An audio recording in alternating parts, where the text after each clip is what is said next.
24ನೇ ಪ್ರಶ್ನೆಯನ್ನ ಗಮನಿಸಿ. ಒಬ್ಬ ವಿದ್ಯಾರ್ಥಿ ಗಣಿತ ವಿಷಯದಲ್ಲಿ 100 ಅಂಕ ಗಳಿಸುವ ಸಂಭವನೀಯತೆಯು 4/5 ಆದರೆ ಅವನು ಅದೇ ವಿಷಯದಲ್ಲಿ 100 ಅಂಕ ಗಳಿಸದಿರುವ ಸಂಭವನೀಯತೆಯು. ಸೊ ಇಲ್ಲಿ ವಿದ್ಯಾರ್ಥಿ ಗಣಿತದಲ್ಲಿ 100 ಅಂಕ ಗಳಿಸುವ ಸಂಭವನೀಯತೆ. ಸೊ ಇದು ಘಟನೆ ನಡೆಯುವಂತಹದ್ದು ಅಲ್ವಾ. So P of E is equal to 4/5.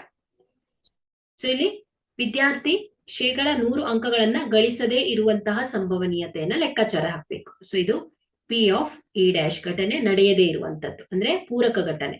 So ಇದನ್ನ ನಾವು ಕಂಡುಹಿಡಿಬೇಕು.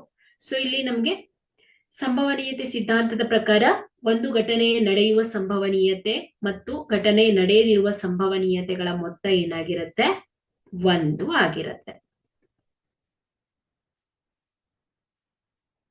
ಸೊ ಪಿ ಆಫ್ ಇ ಎಷ್ಟಿದೆ? 4/5 plus P of E dash is equal to 1.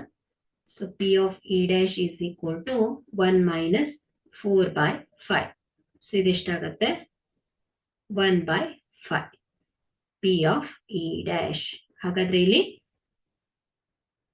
ವಿದ್ಯಾರ್ಥಿ ಗಣಿತದ ವಿಷಯದಲ್ಲಿ 100 ಅಂಕ ಗಳಿಸದೇ ಇರುವ ಸಂಭವನೀಯತೆಯು 1/5 ಆಗಿದೆ. ಎ ಸರಿಯಾದ ಆಯ್ಕೆ.